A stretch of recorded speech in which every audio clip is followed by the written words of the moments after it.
መውሊድ እናከብራለን የምትሉ ሰዎች ሲራቸውን ብቻ ያከበራችሁ አድርጉት። እናወግዛለንም የምንል ሰዎች ቀኑን እንዳንጸየፈው እንጠንቀቅ።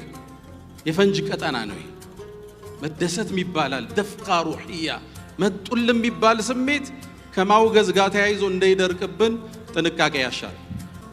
በዚህ ወር ውስጥ መደሰት አላህን እሳቸውን በእኛ ላይ መላኩን ማመስገን እሳቸው ላይ ሰለዋት ማብዛት በዚህ መልኩ ሲራቸውን ማውራት መጽሐፎችን ማደል ፓምፍሌቶችን ማደል ስለ ሂጅራቸው ማውራት ስለ ሚዕራጁ ማውራት ወደ አላህ ከሚያቃርቡን መልካም ስራዎች ናቸው። ሙስሊም ሆኖ የተደሰተ አይደለም፣ ካፊር ሆኖ ብቻ አይደለም። እሳቸው ላይ የአመጽ ዱላ ያነሳው አቡ ለሃብ በእሳቸው መወለድ በመደሰቱ እኮ ትንሽ ሽልማት አግኝቷል። ከነ ኩፍሩ ከነ አመጹ ከነ ትቢቱ ቁርአን ኩፍሩን ደንግጎበት ማለት ነው። ከማ عند البخاري معلقا ቡኻሪ እንዳስተላለፉት ነብዩ አለይሂ ሰላቱ ወሰለም ሰለላሁ ዐላ ረሱልላህ ልክ ሲወለዱ አጎታቸው ሰማ።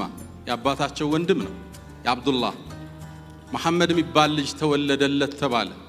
መጣ ያበሰረችው ባሪያ ነች፣ ሱወይባህ ትባላለች። ከመደሰቱ የተነሳ ነፃ ወጣት። ይሄ ነፃ ማለቱ ግን ጠቀመው።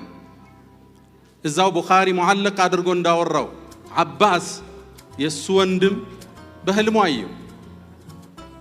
እንዴት ነው ሁኔታ አለው። እኔማ በምታየው ከባድ ቅጣት ውስጥ እገኛለሁ፣ ስቃይ ውስጥ እገኛለሁ።